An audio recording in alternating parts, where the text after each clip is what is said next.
नमस्कार दोस्तों, धर्मसार में आपका स्वागत है। हम बचपन से सुनते आए हैं कि इस ब्रह्मांड में ईश्वर से बड़ा कोई नहीं है। वो सर्वशक्तिमान है, वो कण कण में है। लेकिन अगर मैं आपसे कहूं कि एक शक्ति ऐसी है जिसके सामने स्वयं भगवान भी हाथ जोड़कर खड़े हो जाते हैं, तो क्या आप विश्वास करेंगे? हमारे शास्त्रों का सबसे गहरा रहस्य यही है कि भगवान अपने भक्त से हारना पसंद करते हैं। आज हम जिस सत्य से पर्दा उठाने जा रहे हैं, वो आपको ये सोचने पर मजबूर कर देगा कि आखिर एक साधारण इंसान भगवान से भी बड़ा कैसे हो सकता है। ये अद्भुत ज्ञान हमें श्रद्धेय जयदयाल गोयंदका जी की अनमोल रचनाओं से मिला है, जो साबित करता है कि भक्त की महिमा स्वयं भगवान से भी अधिक है। तुलसीदास जी ने रामायण में एक बहुत बड़ी बात कही है, मोरे मन प्रभु अस विश्वासा, राम ते अधिक राम कर दासा। अर्थात मेरे मन में ऐसा विश्वास है कि भगवान राम से भी बढ़कर भगवान राम के दास हैं। ये सुनने में अजीब लगता है, लेकिन इसे समझने के लिए हमें समुद्र और बादल का उदाहरण देखना होगा। भगवान राम समुद्र के समान हैं, जो बहुत गहरे हैं और खारे हैं। समुद्र के पास अथाह जल है, लेकिन प्यासा व्यक्ति उसे पी नहीं सकता, किसान उससे खेती नहीं कर सकता। लेकिन भक्त बादल के समान है।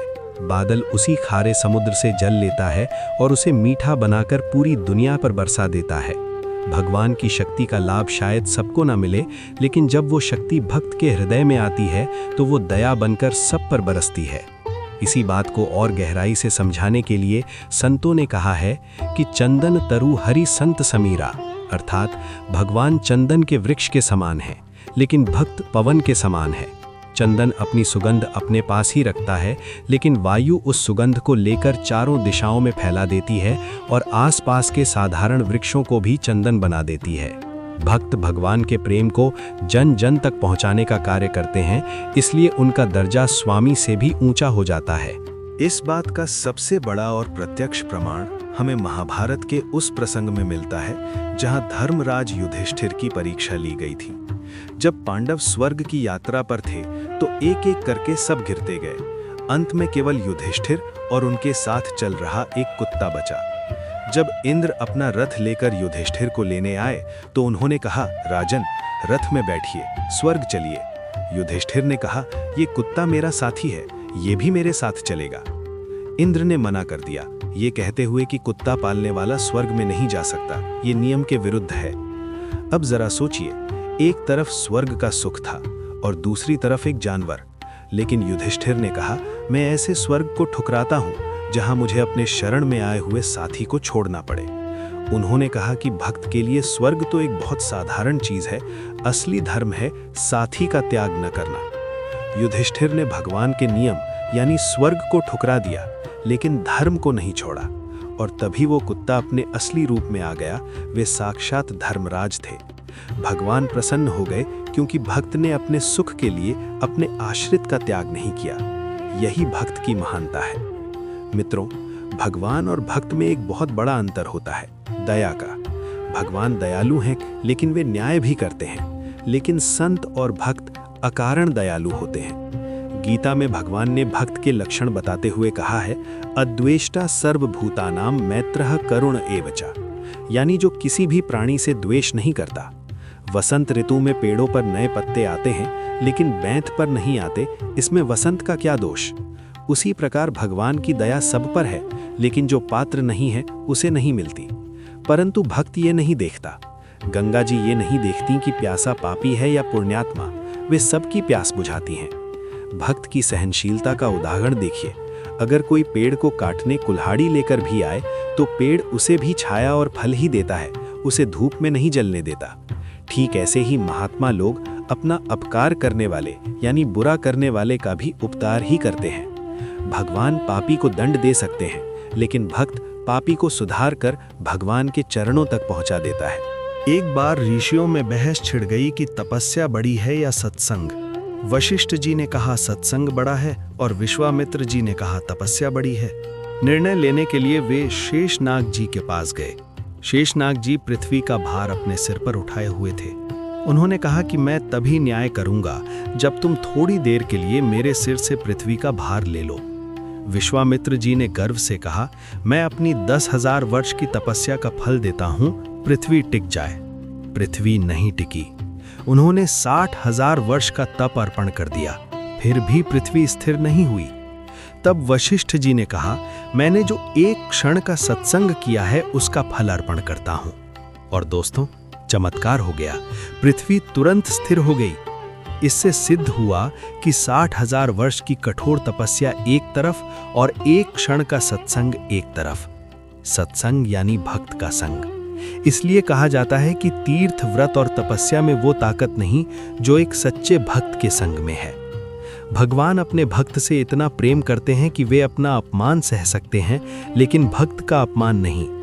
भगवान ने अर्जुन से कहा है कि जो मुझे तो भजता है लेकिन मेरी बनाई दुनिया से नफरत करता है, वो मुझे प्रिय नहीं।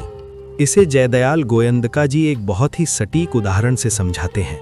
जैसे अगर कोई आपकी बहुत पूजा करे, चंदन लगाए, लेकिन आपके शरीर की एक उंगली को आग से जला दे, तो क्या आप प्रसन्न होंगे? नहीं, आप चीख उठेंगे। उसी प्रकार ये पूरा संसार भगवान का शरीर है। अगर हम किसी एक व्यक्ति से भी द्वेष रखते हैं तो हम भगवान की उंगली जला रहे हैं। भगवान कहते हैं, सारे शरीर की पूजा एक ओर और उंगली का जलाना एक ओर। इसलिए जो भक्त निर्वैर होकर सबसे प्रेम करता है, वही भगवान को वश में कर सकता है। प्रहलाद के मामले में हमने देखा, हिरण्यकश्यप ने भगवान को बहुत गालियां दी, भगवान चुप रहे। लेकिन जब उसने प्रहलाद भक्त को सताया तो भगवान से रहा नहीं गया और उन्होंने नरसिंह रूप ले लिया। भक्त की दयालुता देखिए। पूतना भगवान को मारने के लिए जहर लगाकर आई थी, लेकिन भगवान ने उसके पाप को नहीं देखा। उन्होंने देखा कि इसने मुझे माँ की तरह गोद में लिया और दूध पिलाया। भगवान ने उसे वही गति दी जो एक माता को मिलती है। ये भगवान की अहेतु की दया है। गोयंदका जी लिखते हैं कि यदि पापी से पापी मनुष्य भी भगवान की शरण में आ जाए और कह दे कि प्रभु भविष्य में पाप नहीं करूंगा, तो भगवान उसे माफ कर देते हैं। भक्त की शक्ति इतनी है कि वो भगवान को अपने प्रेम में नचा सकता है। नरसी मेहता के पास एक ऐसी विद्या थी जिसे लोग मोहिनी विद्या कहते थे। सब कहते थे कि नरसी जी ने भगवान को ठग लिया है, लेकिन वो मोहिनी विद्या क्या थी? वो थी भगवान का गुणगान, सेवा और आज्ञा पालन। जो भगवान की सेवा करता है, भगवान उसके पीछे पीछे फिरते हैं। ज्ञानी उद्धव जी को अपने ज्ञान पर बहुत अभिमान था। भगवान श्री कृष्ण ने उन्हें ब्रज में गोपियों के पास भेजा। उद्धव जी गए तो थे ज्ञान का उपदेश देने, लेकिन गोपियों का प्रेम देखकर उनका सारा ज्ञान धरा का धरा रह गया। उद्धव जी गोपियों के चरणों की धूल अपने सिर पर लेने के लिए इतने व्याकुल हो गए कि उन्होंने वरदान मांगा कि मैं वृंदावन में कोई लता पता झाड़ी बन जाऊं, ताकि गोपियों के पैरों की धूल मुझ पर पड़ती रहे। जब वे वापस लौटे तो भगवान हंसने लगे। उन्होंने कहा, उद्धव, मैंने तुम्हें ज्ञान सिखाने नहीं बल्कि प्रेम सीखने भेजा था। प्रेम के आगे ज्ञान छोटा पड़ गया। यहां तक कि महाभारत के युद्ध में श्री कृष्ण ने प्रतिज्ञा ली थी कि वे हथियार नहीं उठाएंगे, लेकिन जब उनके भक्त भीष्म पितामह ने प्रतिज्ञा कर ली कि आज मैं कृष्ण से हथियार उठवा कर रहूंगा, तो भगवान अपनी प्रतिज्ञा भूल गए और टूटे हुए रथ का पहिया लेकर दौड़ पड़े। भक्त की प्रतिज्ञा रखने के लिए भगवान ने अपनी प्रतिज्ञा तोड़ दी। प्रेम इतना प्रबल होता है कि वहां आज्ञा का पालन भी छूट जाता है।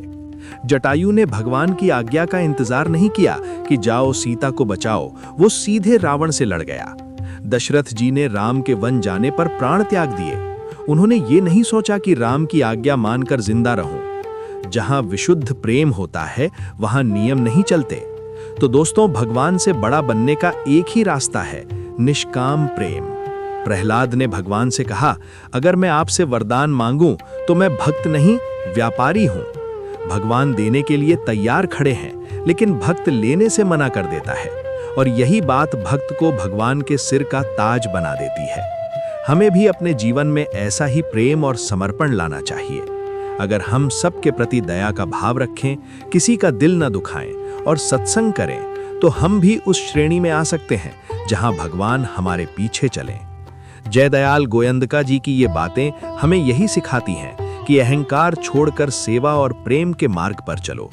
अगर आपको ये वीडियो और भक्तों की ये महिमा पसंद आई हो, तो वीडियो को लाइक करें और कमेंट में जय श्री कृष्ण लिखकर अपने प्रेम का परिचय दें। धर्मसार चैनल को सब्सक्राइब करना न भूलें ताकि ऐसी ही दिव्य कहानियां आप तक पहुंचती रहें। मिलते हैं अगले वीडियो में। जय श्री राधे।